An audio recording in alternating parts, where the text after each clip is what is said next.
We are here to talk about social justice and the church with a fantastic young theologian, if I can say that. We'll take your age out of it. We don't have to say age, do we, right? We just say theologian. That's it. Yeah, that's cool. Fantastic theologian, Donnell MacLachlan, also known as Donnell Writes on social media platforms. Share with us again. You're on TikTok, you're on Facebook, I believe. Where else are you on? No, just I'm on TikTok and I'm on Instagram are my Instagram. primary. Yeah, Okay. and YouTube as well. YouTube. Gotcha. Very good. Very good. So we're going to get started. As I see still a few people trying to get into the room, we're just going to start talking about our topic tonight. I want to talk a little bit about why this is all of a sudden sort of come up and why we're going to talk about it. One of the interesting things that I had a conversation with someone at one point was that they talked about that they didn't see any kind of reason for the church to be actively involved in things of a political or social justice nature. And as a person who was raised in the church, who that's all we did, right? They were very active in creating programs and resources for the community, building programs, including supporting the organization, the starting or the creation of the Boys and Girls Club in Harlem. These are the folks who we wanted to make sure. I mean, my church when I was little, I'll date myself, actually was the first time I ever heard of renting out a theater to show the documentary From Montgomery to Memphis when I was in elementary school, so Oh that the wow. entire church and community would be able to see that film. And it would have just come out at that time. So this was the kind of work that this church was doing. So it always surprises me when there are people who feel there is no space for social justice in the church. That's what always surprises me. So I'd like, if we could, to talk a little bit. Well, first, let me introduce Donnell. As I said, Donnell is a theologian who we'll see on social media platforms. Donnell, do you want to talk a little bit more about yourself before we get started? Let us know a little bit Yes. more. Thank you. My name is Donnell MacLachlan. I am a theologian. I teach on social media and do social and political commentary. I do conversations about church history, things ranging from religious trauma, just a bunch of different things related to people's connection to religion and spirituality. I feel like what I'm doing is kind of bridging a knowledge gap that a lot Mhm. of folks don't have, with information people don't have. As someone who graduated from seminary, and I realized that as someone who grew up in the church my whole life, that in seminary, I learned so many, things that the people who were leading my church just didn't know because of their lack of training. You know what I'm saying? So, uh, me coming on social media was part of kind of disseminating that information to the public, Mhm. and allowing us to have inclusive, kind of informed, nuanced conversations about religion and spirituality in the modern day. Yes, that's awesome. Now, can you tell us a little bit about your journey as far as deconstruction and the church? Because I think some of that might fit in the context of supporting some of the conversations we might have today. I could be wrong, Yeah, but absolutely. okay. Yes. So I grew up in the apostolic Pentecostal tradition. The church that I grew up in was a part of the Pentecostal Assemblies of the World, so connected to historically the Azusa Street movement and the Oh, revival okay. movement and that expansion that came of Pentecostalism, um, which grew from that meeting of 100 members to millions of members within 100 years. So it Yes. was a very explosive movement, and I'm kind of out of that tradition, hooping, hollering, holiness, Yes. very conservative. And so I also I grew up going to church 3 to 4 times a week, Hmm. so Bible study, constant involvement in the church, and choir rehearsal, the whole nine.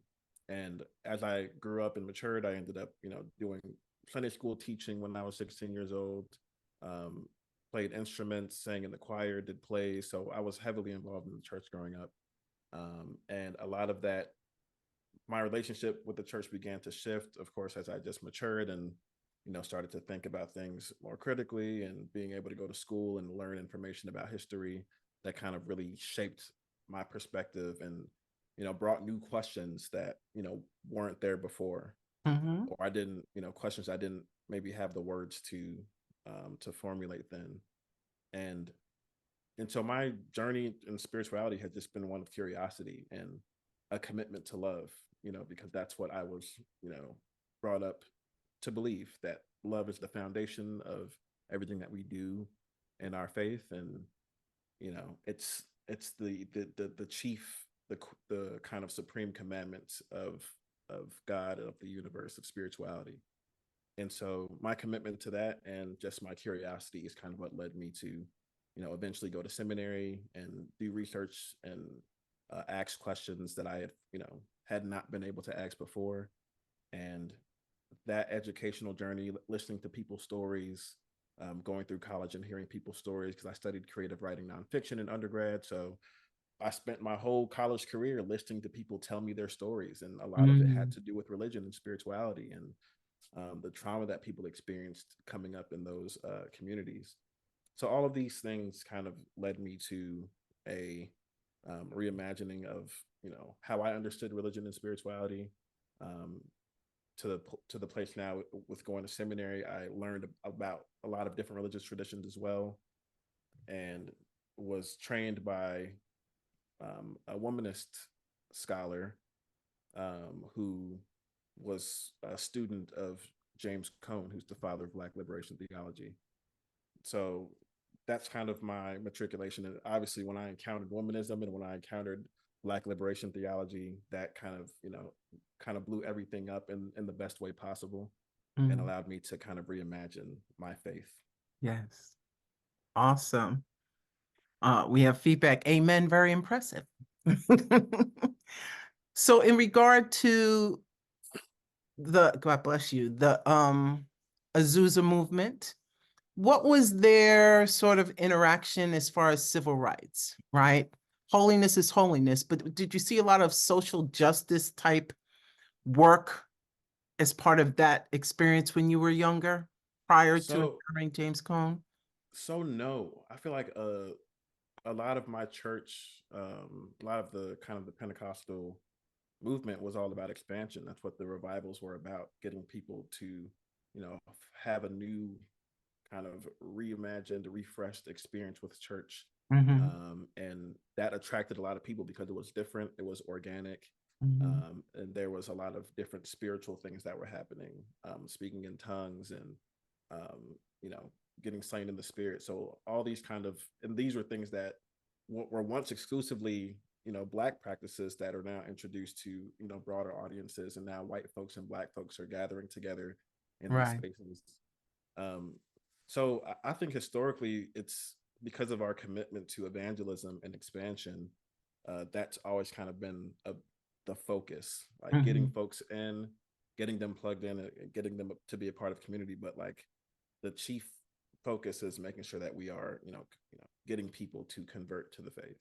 Right. And so growing up, actually one of the early memories that kind of sparked my deconstruction was, it was around the time that Mike Brown was murdered, Mm-hmm. and by the police in Missouri. And um, I remember that there were pastors who were marching and doing activism work in the streets and kind of organizing with folks. And I was really excited about that. That was something that I had not seen to that point, and I thought it was cool. Mm-hmm.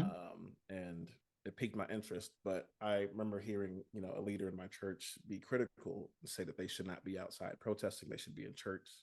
It's Sunday, Mm. and that was one of the first times that I kind of saw, like, why wouldn't we? My in my mind, I was like, why wouldn't we want to be out there with the people and connecting with them, especially during this kind of like this moment in history where there's just so much social unrest, um, and obviously historically we know that the church has always kind of been in the midst of that. Religious leaders and spiritual leaders have always been in the mix of kind of these moments of social unrest. So it was really interesting to hear, you know, um, uh, a pastor say that this is not something that we should be Mm. doing on a Sunday. And um, so, yeah.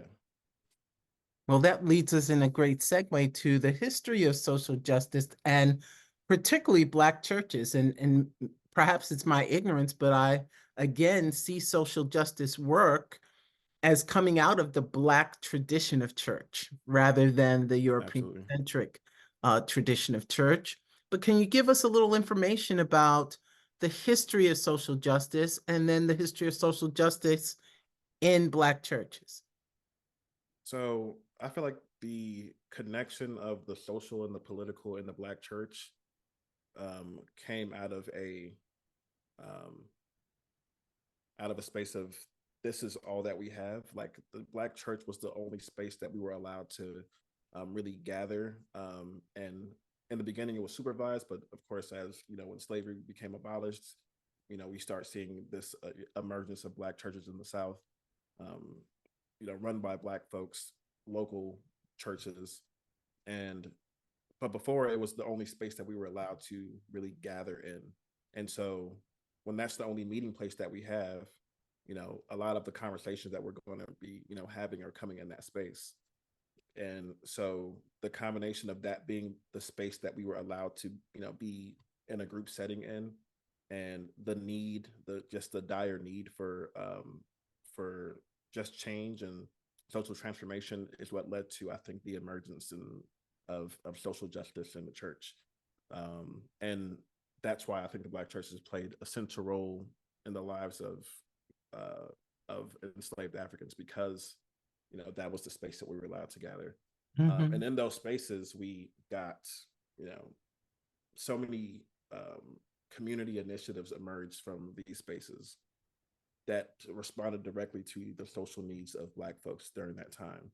For example, of course, we know that a lot of enslaved Africans were not allowed to read. There were laws preventing, you know, preventing Black folks from being allowed to read and write. And Mhm. so when free Black folks, who, you know, formerly enslaved Black folks, are coming into these church spaces, you know, the church responds, the people in the church respond with initiatives to get Black folks getting getting them the information they need to know how to read and write. And it started with them, of course, reading the Bible. And that's why a lot of these HBCUs like Spelman, Morehouse emerged out of Black churches, and originally started as seminaries, because it was first about, you know, learning the Word of God, and then it expanded into, okay, there's a broader need for education and services for Black folks who are clearly capable of reading and writing, but have Mhm. not been allowed to this point. And of course, there's like a lot of job initiatives were done in the church, especially in and around the Great Migration, when Black folks are moving north and they're encountering and kind of trying to integrate themselves into these northern church spaces. um, you know, a lot of churches responded with getting folks, you know, helping folks get jobs, because they still encountered that same racial hostility that they encountered in the South. It just looked a little different. And so we see a lot of folks, you know, get jobs through the church. Of course, the church is involved in music education and political engagement. Of course, with the uh, which was kind of the pinnacle, was Dr. King and the civil rights movement in the 50s and 60s, that we all know. Of course, the church is also deeply involved in the abolition movement of slavery, Right. Mhm. right? So with Frederick Douglass and people like Frederick Douglass and Sojourner Truth, they're speaking up and being vocal, obviously with deep connection to the church, but being vocal about the injustice of slavery during this time. So there's a long history of kind of the church needing to respond to very imminent Black issues, and because that was a space that we were allowed to, you know, convene in, all of that emerges out of the church. I feel like a lot of people, and contrary to popular belief, uh, a lot of that had to do with the our culture of self sufficiency. No one was coming to our rescue. Right. You know, no one was coming to our rescue at this point, and so in these spaces, we, you know, we realized that we have to, you know, we all we got, and we're coming together, That's and right. we're figuring out, we're talking to the people, seeing what they need, and responding directly to those needs with and seeing what we can do to tackle it head on instead of like trying to petition for people who don't even see us as human. Hmm.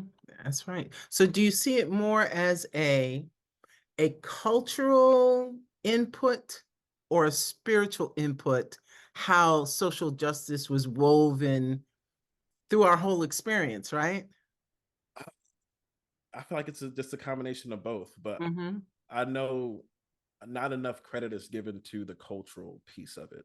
Hmm. We're coming into a white supremacist society that is really keen on individualism, that's really keen on kind of everyone looking out for themselves, and that's kind of what capitalism evolves into. It's like everyone Right. is out for themselves, everyone's trying to kind of amass wealth and looking out for their families.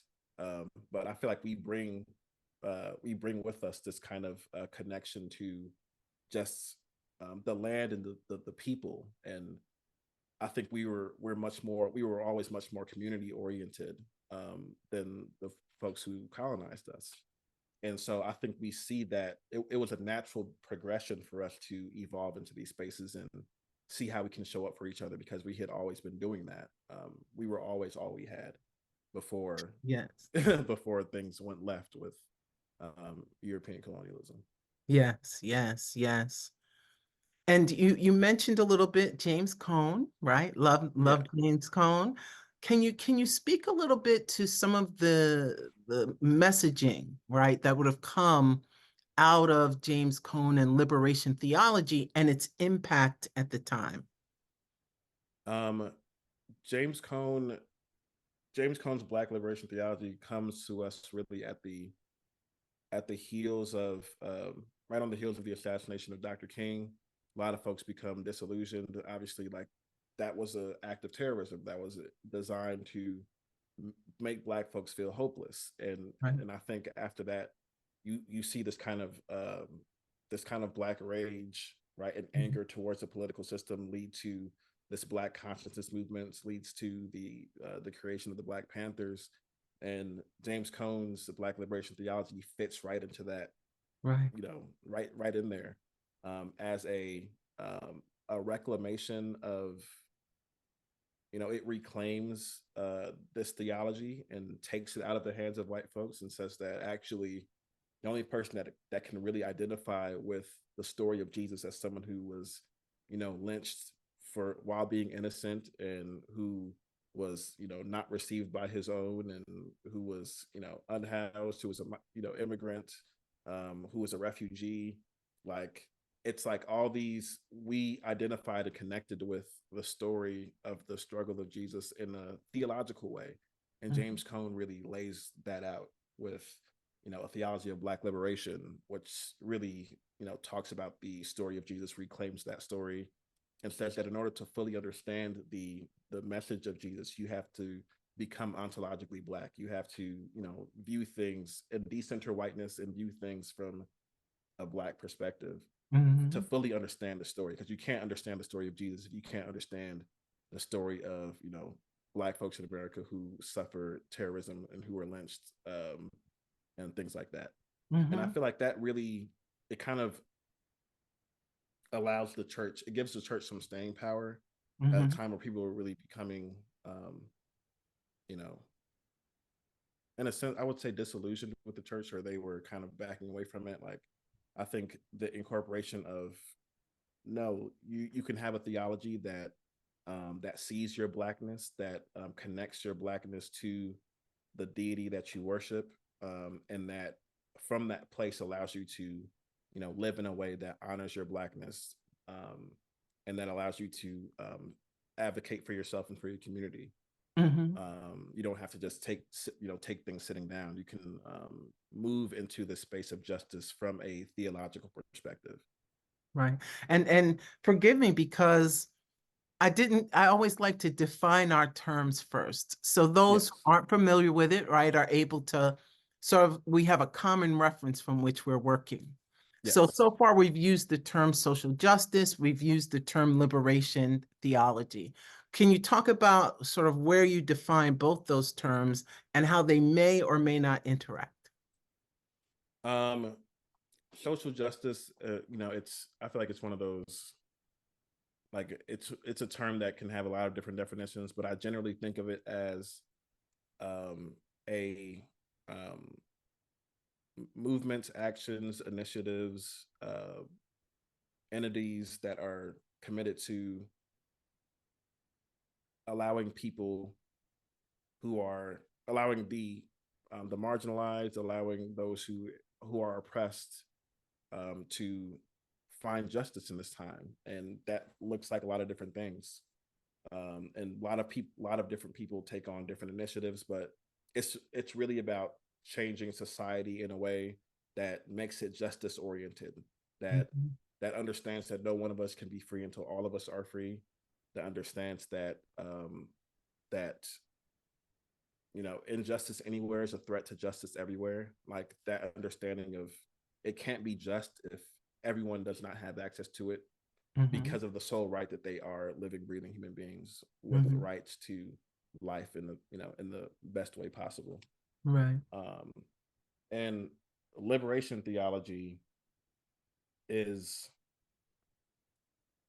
it's um so I'll say, just to focus on the black church, the black liberation theology that James Cone is talking about is really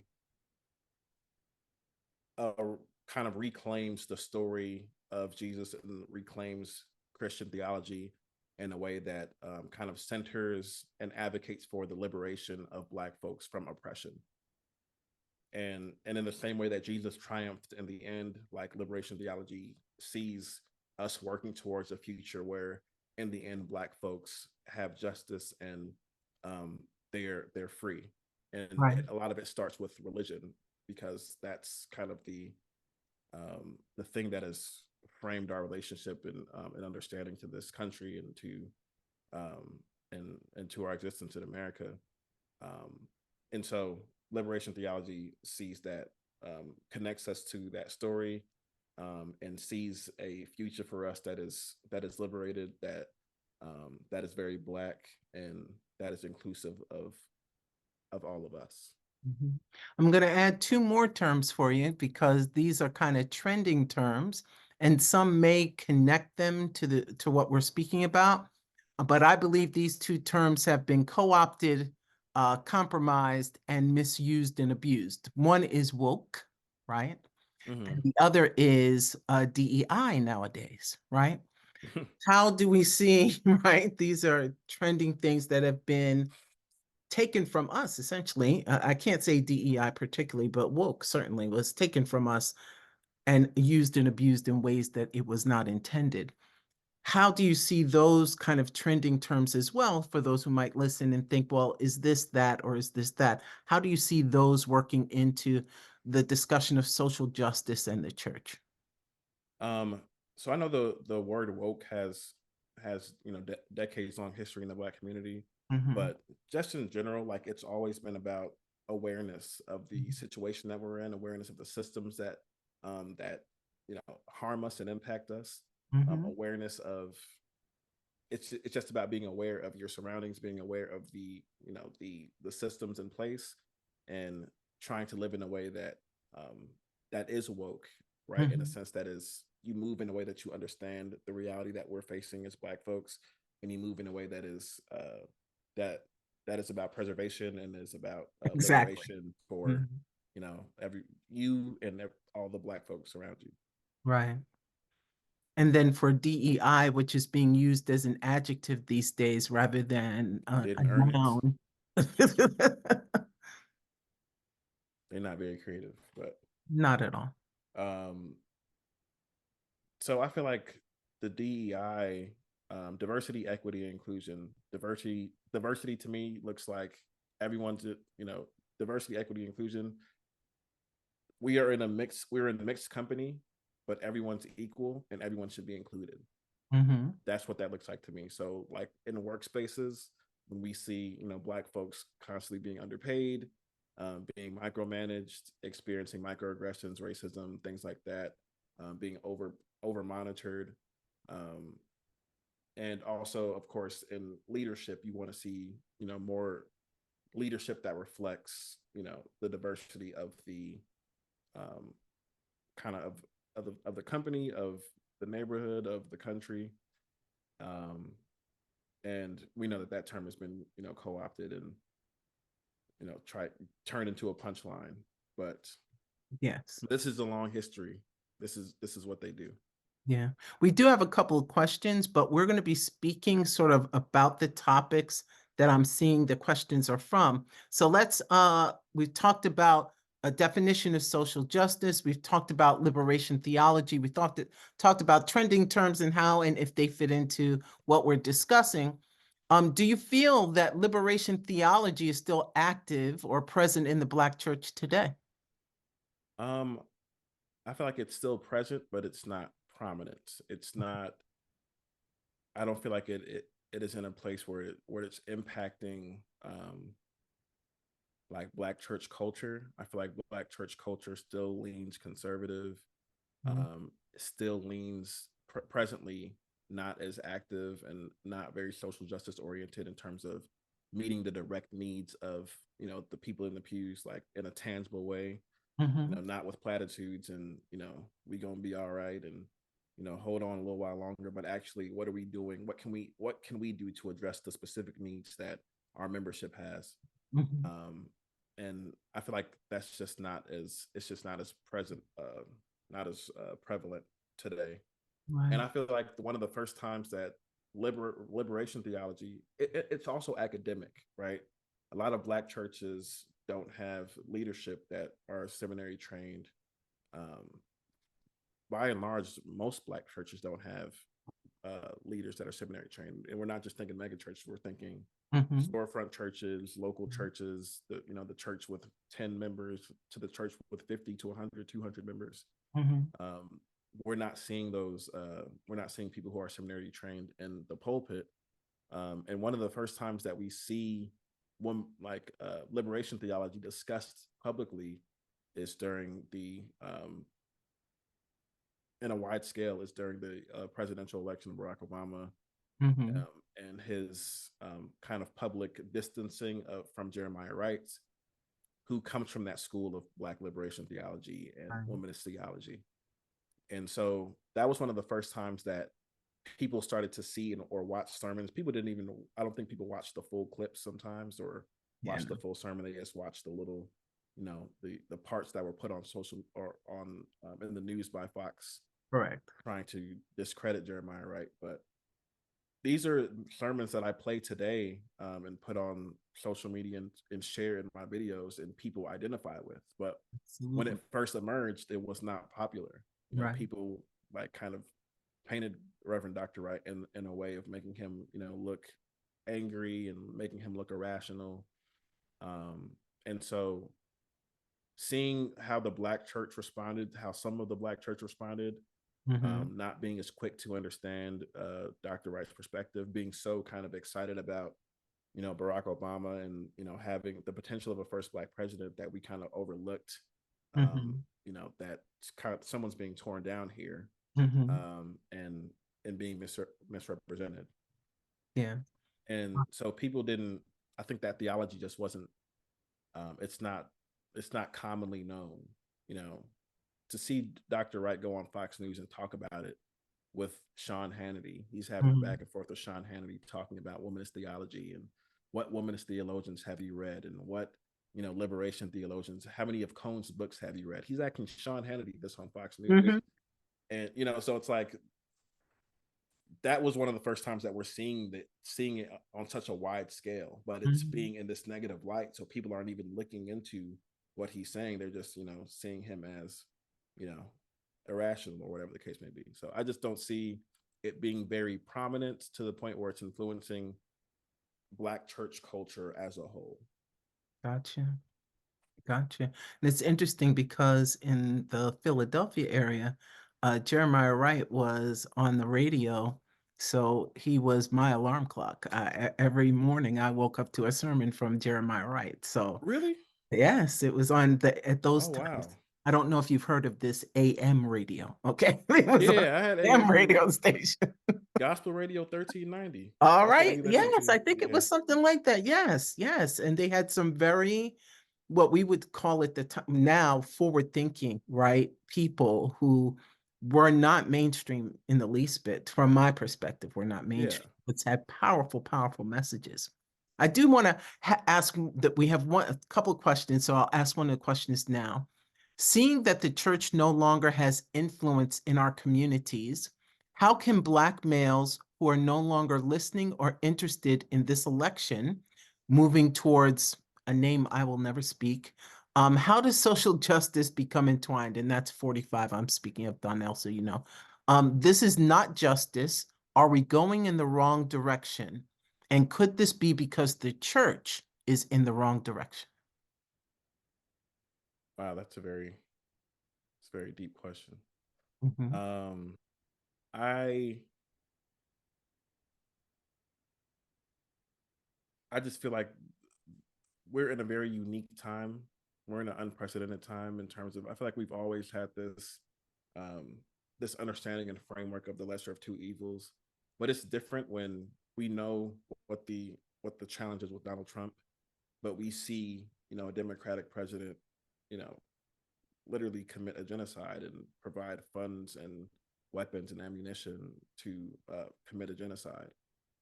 And so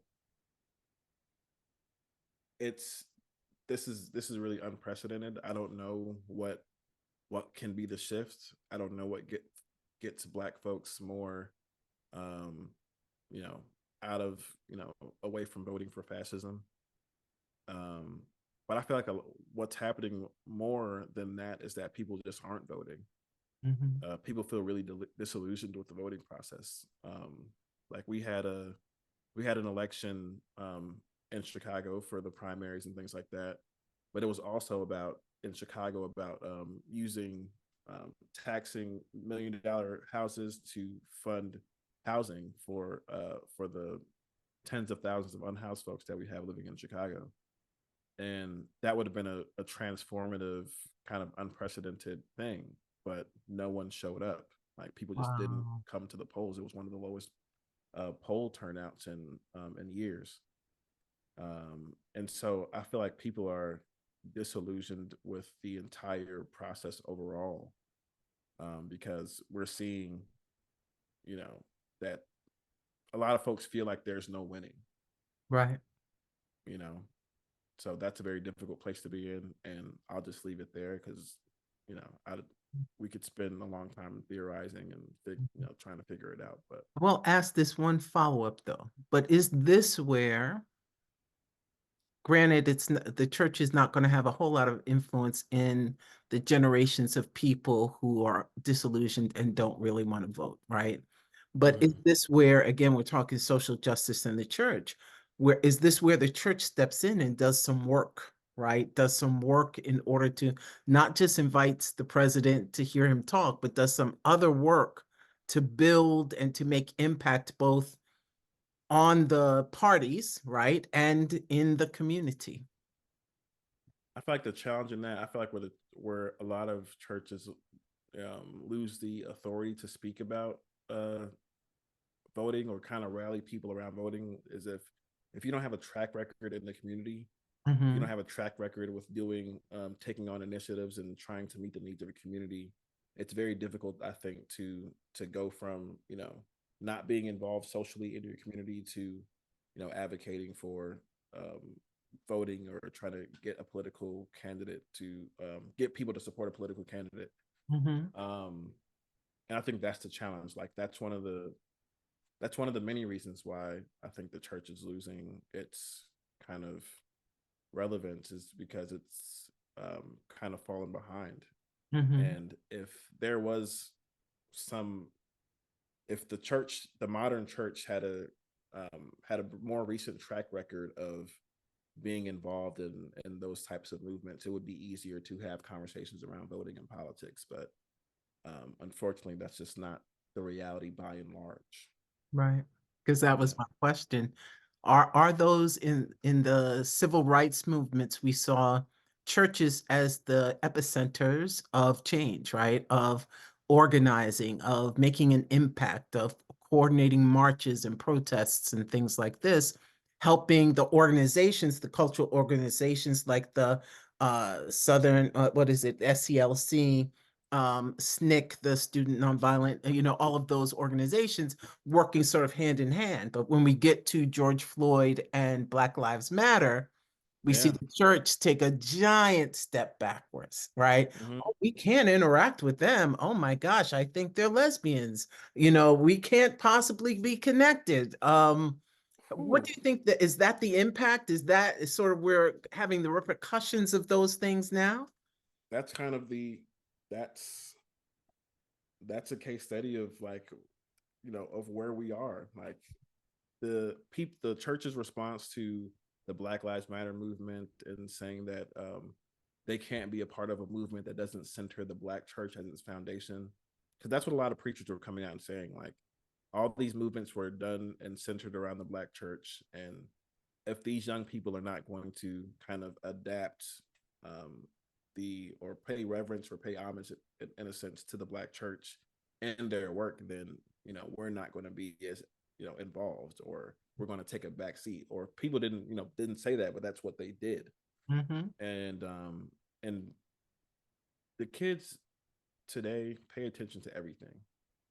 They keep receipts. They know what you said. They remember what you said that one time, and Mm-hmm. so they're paying attention to the conversation, and they're seeing how the church is responding, and that's a part of the reason why a lot of young folks are pretty much no longer invested, and some older folks too. I put me in there, and I'm You just 30, call yourself but older. I'm 30. Okay, I'll Somebody take called that. somebody Uh, called me Unc on social media the other day, and what? I look, I was very tight, but You were but excited about that?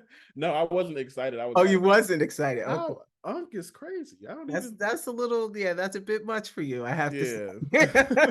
That's a bit much.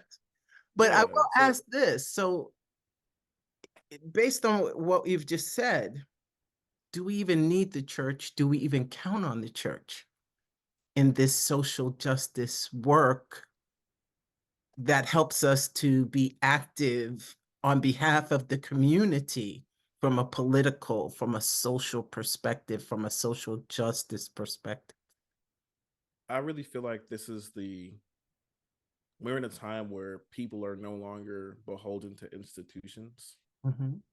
and that's not just the church, it's institutions as a whole, systemic, you know, academic institutions. People are, you know, being very vocal about their disillusionment and kind of their issues with education and modern education. Mhm. And the church is just another one of those.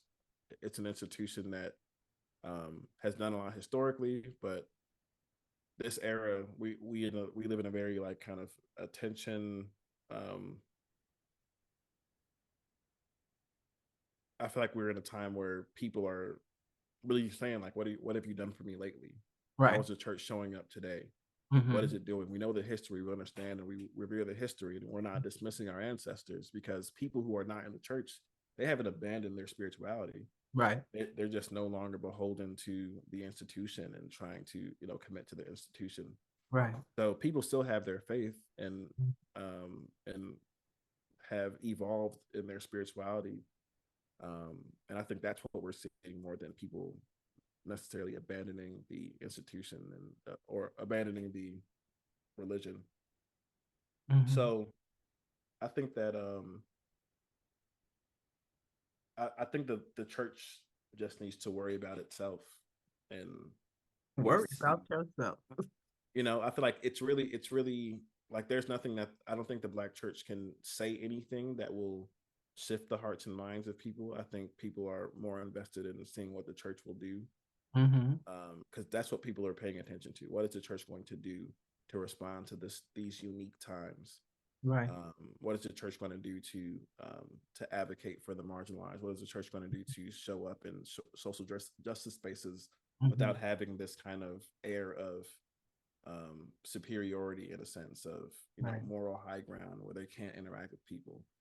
I think people are becoming more people Yes. oriented. Mhm.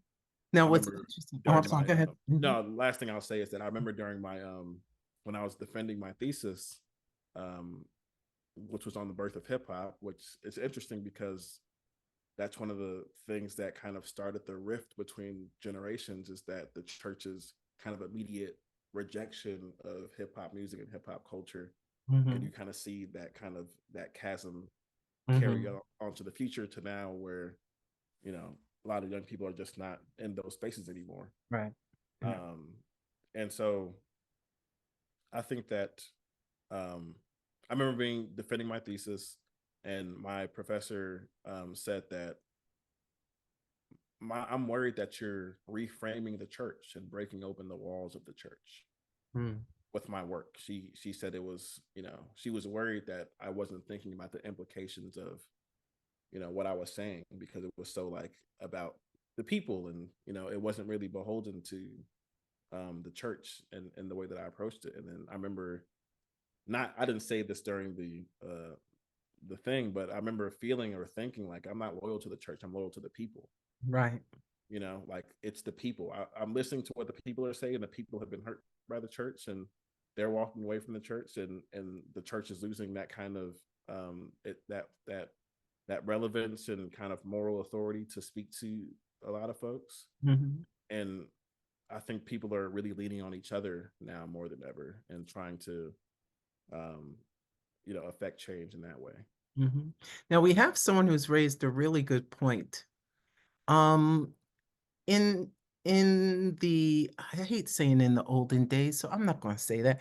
In the 60s and 70s, Mm-hmm. it was shameful for Black churches to get money from the government because they knew if you got money from the government, you would have to at some point do what the government said about something that you were doing. And they knew the government was not for them. But now, Wow. right? Churches have 501(c)(3)s, right? Churches are getting grant money to run programs in their churches. Churches are getting grant money to have programs in the community. Are Wow. I'm gonna say something really well, I don't know if it's provocative, but it's true. Am I getting paid too much in order to say something? Has my Ooh. effectiveness been lost because I'm being paid? I don't want to jeopardize my financial stability or grant programs that allegedly help. Isn't this what politicians say? But I'm taking the money from the lobbyists so I can make sure the programs happen in the community, right? Mm-hmm. Is this some of the reason why the church has lost its relevance? And Yeah. particularly in the work of social justice? Yeah. Yes. I don't know how many. I don't know enough about the connection between people accepting money from the government and them trying to placate to the government in their sermons and stuff like that. Um, I do know that I feel like a lot of the churches, historically, if you look at the history, after um, the assassination of Dr. King, after the, you know, the bombing of the 16th Street Baptist Church, you're seeing a lot of course, church burnings all throughout the South. Like, churches were coming under attack Right. for their political stances. Mm-hmm. You know, preachers were getting shot. Dr. King got shot. He was a pastor, Mm-hmm. you know, and he got shot in broad daylight, Mm-hmm. you know, in the middle of trying to organize sanitation workers in Memphis, Tennessee. Um, so these acts of terror kind of really reinforce this idea that, you know, Black people aren't safe no matter where they go. They're not safe. You're even in the space where you think is off limits. Like, of course, they're not going to shoot up the church. Not Like, during Bible study, right? you know what I'm saying? They have committed these acts of terror in order to, you know, continue this like this sense of fear, and that fear really immobilizes a lot of folks. You know, I could imagine after the 16th Street bombing, that a lot of pastors started to rethink how much they wanted to really go into this, and was it really worth it if Mm-hmm. people were going to, be murdered, Right. and, bombs are getting put in churches and things like Mm-hmm. that, churches getting burned down. So I think that is kind of the biggest thing, or I would say that's the biggest reason why a lot of churches kind of wanted to fall back into the background and become silent because they saw the consequences of, of being kind of outspoken spaces and in outspoken Black spaces where Black people gather. Easy, they're easy targets too, you know. So I know that that's a lot of the reasons why people um, stopped doing a lot of that work. And to see Dylan Roof, go back to a church that that has a long history in Charleston and has been around for a very long time, and was the victim. That church was the victim of an act of terrorism and was rebuilt. Mm. And you know, all these years later, we still see that people are aware of that history, and they will leverage that history against us in this kind of brutal and violent way. Yeah. Um, so I feel like that's the biggest reason why a lot of churches took a step back from being, as vocal in their activism. Right. That's a very good point. So we talked about social justice. I'm going to ask specifically because we're in a presidential voting year. Mm-hmm. We talked about how you mentioned how the church, you got to stop talking, put your money where your mouth is, right? You got to Yeah. stop talking, you got to walk the talk, right? Historically, and even now, we see that churches used to be Black churches. I'm not sure about white churches, but Black churches were the pit stops for every politician who was Yep. looking for a Black vote, right? Is this still significant? Is this still something we already know it's been leveraged because we saw particularly protesters have a few words for the president when he came to a particular Yes. church. Mm-hmm. And but is this still something, I don't know if I want to say is effective, is It relevant, is it literally does not matter anymore. Mhm, I don't think it matters anymore. mhm, The people who were receptive to Joe Biden being, for example, just to use him as an example, because I would think that's a really great example of the modern response to um, that sort of thing. Like normally, it's not, the president comes and he sings a couple of songs with the church, and then he gives his campaign speech, and then he's out. Um, but this is kind of one of the first times that you see um, like these things are being disrupted and interrupted. Um, People are not buying the facade. They're looking behind um, what's going on, and seeing it for what it is, and recognizing that you're just here to try to pander to get Black votes, and you're also not doing anything about the number one thing that all young people and a lot of folks are talking about, which is stopping what experts have called a genocide mhm, in historic Palestine. And so it was interesting seeing the dual reactions, right? A lot of people who were in that space said that they were outraged, mhm, that how dare these protesters come into this sacred space and right, interrupt this moment. Um, but then Mark Lamont Hill goes to St. Sabina and he has a few words. He sure says, "I enough. was outraged too. How dare you use this sacred space as a shield for genocide?" Mm, You got Joe Biden coming in here talking about like the poor victims that were lost, to this shooting. Meanwhile, you're sending weapons for people to die, for other innocent people to die. mhm. Like people are no longer buying the you know The propaganda. the propaganda, the pretense of you looking like you Mhm, about it, because um and I think I don't know if the politicians fully understand that they're trying the same kind of old tactics of trying to connect with people. Like if Joe Biden was aware, I feel like he would know that that would not be a good move for him to go to this church. Like he doesn't have the ground and footing to stand in front of a church and talk about mhm, violence and the harms of white supremacy. mhm. when you're funding a colonial project. So he just didn't know. He doesn't know a lot of things these days, apparently. Mhm. I believe that either there's someone who's a person who's steadfast in the old ways. I won't call an older person. I'll just say steadfast in the old ways who's giving Hmm. campaign advice, or else they have a Republican who's their campaign advice. That's all I can say. You know, it'd be a great idea. Go to like what? That's all I can say. So in the final moments with you, Donnell, oh wait, we do have a couple of questions. I'm sorry. How do we unravel the money game that really runs the political system? Is that possible? I I do not know. I don't know if it's possible. I don't, you know, I don't know if it's possible. Mm. And then So it's the politicians still make the pit stops, but they don't care about their promises being executed. Black people need to stop letting politicians play in our faces. Amen to that. Also, quite are there literally. any honest lobbyists? How can there be? Lobbyists are only for corporate interest, which is Yeah. why my idea is I'm gonna say it. I try not to say it out loud. I want to say it in the Underground Railroad rooms, Yeah, yeah. right?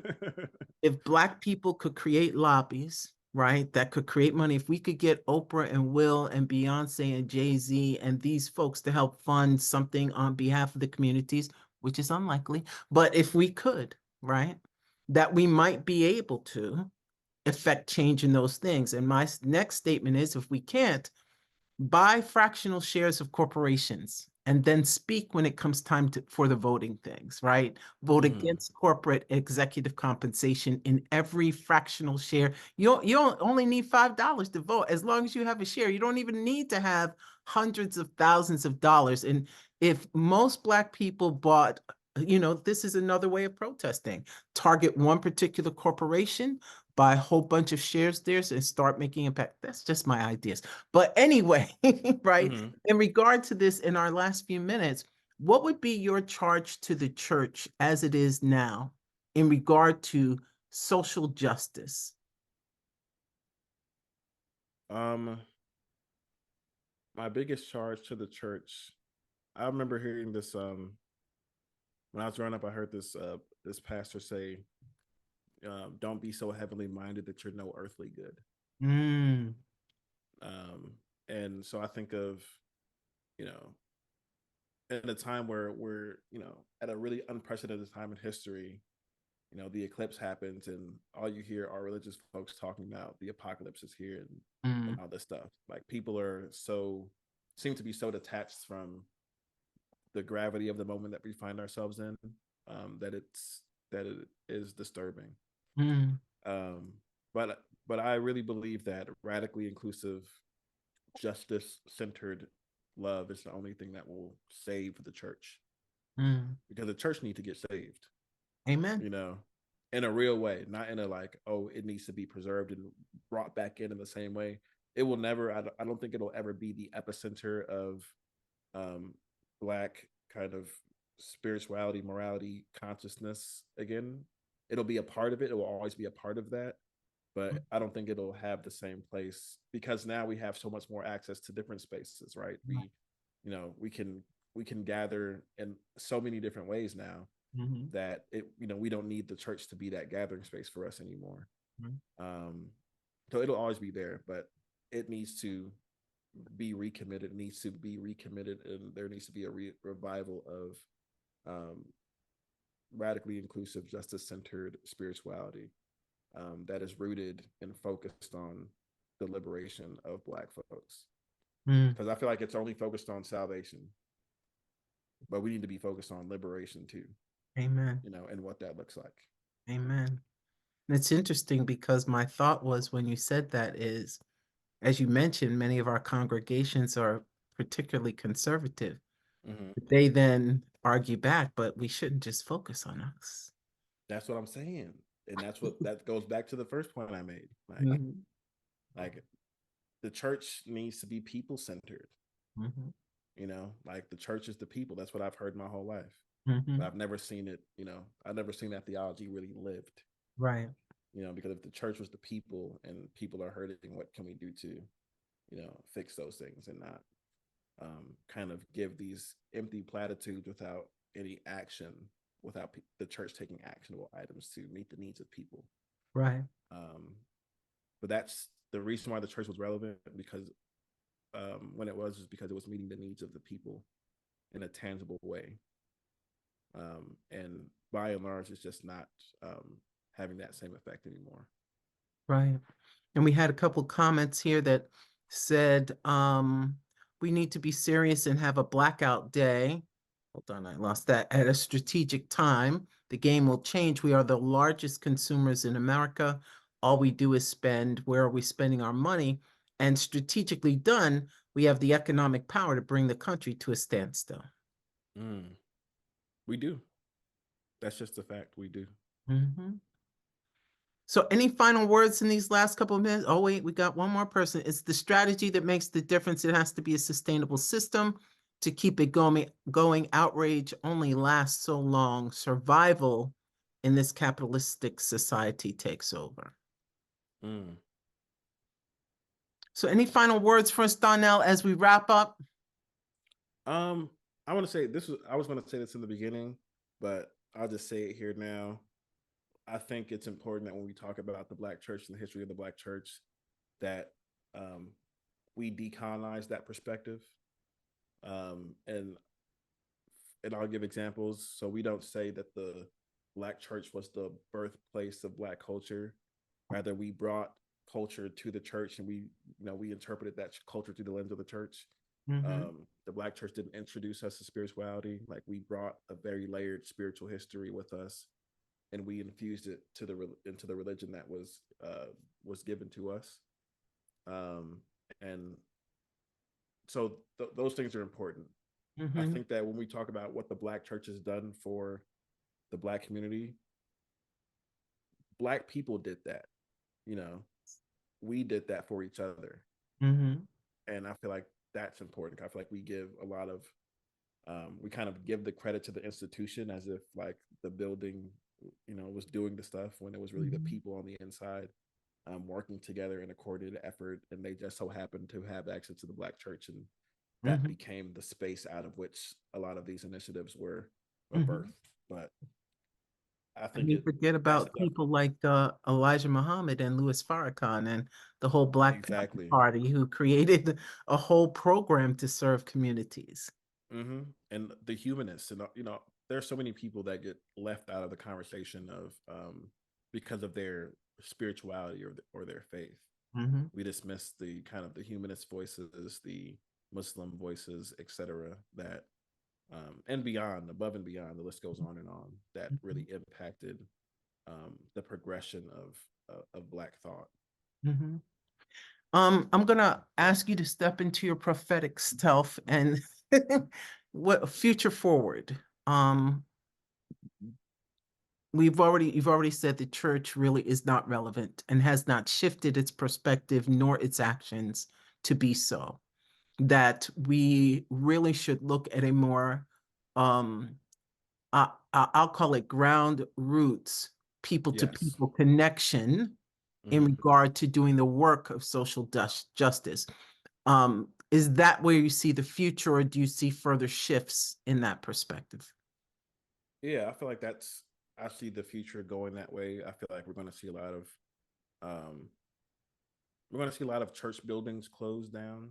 Mhm. I feel like people are just going to um, not be not gather as much in churches as we used to.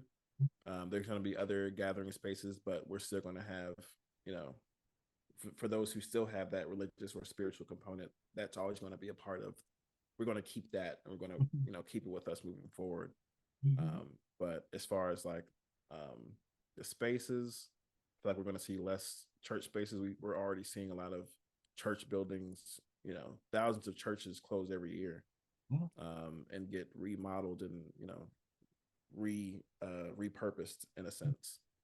So I think we're going to see a lot more of that, and we're going to see a future in which you know we're connected, and um, we have a different kind of focal point of our connection. I feel like we're going to get back to a space of there's going to be immediate needs, Mhm. right? When we think about the climate crisis, when you think about, um, you know, the eventual what's looking to be like the collapse of capitalism. So there are going to be a lot of different needs that need to be met, and I think that people are going to rally around those needs, and that will be the thing that really helps us to move forward together. Wonderful, wonderful, wonderful. Donnell, thank you as always so much for coming and having this discussion with us. Absolutely. No, you're on the rotation every year, just so you know. I'm just letting you know, right?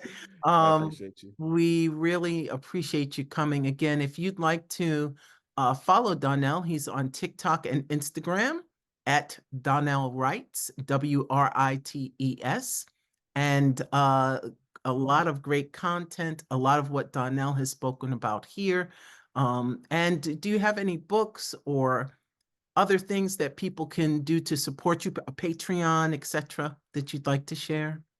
No, I'm working on a book right now, so that's going to be something that I'm moving forward to do. Like this was my last kind of, you know, thing that I did before I started to take less, things to focus on the book. So Mhm. that's going to be developing in the coming weeks and months. So I'll share about that as it comes. But Other than that, you can find me on Linktree at Donnell Writes as well. There you'll find options for you to donate to my platform. You'll find essays that I've written on the Black church. I have essays about an essay about the Black church and social justice, the Black queering the Black church. So I have different essays up there that people can read for free. And so yeah, that's the best other way to support me. Go to my link tree. I'll put it in the comments as well. I forgot to put linktree.com, but Mhm. we will definitely put that so your information. Oh no, it did go through. We will definitely add your information so that people can connect with your content, connect with you, because I think you're doing a fantastic work. Absolutely Thank you so fantastic. much. I really appreciate it. And I'm a full supporter. I really am. So thank you so much again. We appreciate you. Thank all of you who joined us. We're so glad that you got a chance to jump in. Thanks for jumping in the comments. Great questions. If you have some Yeah. other questions, let us know, and we will see you soon. Thank you so much. Bye, all.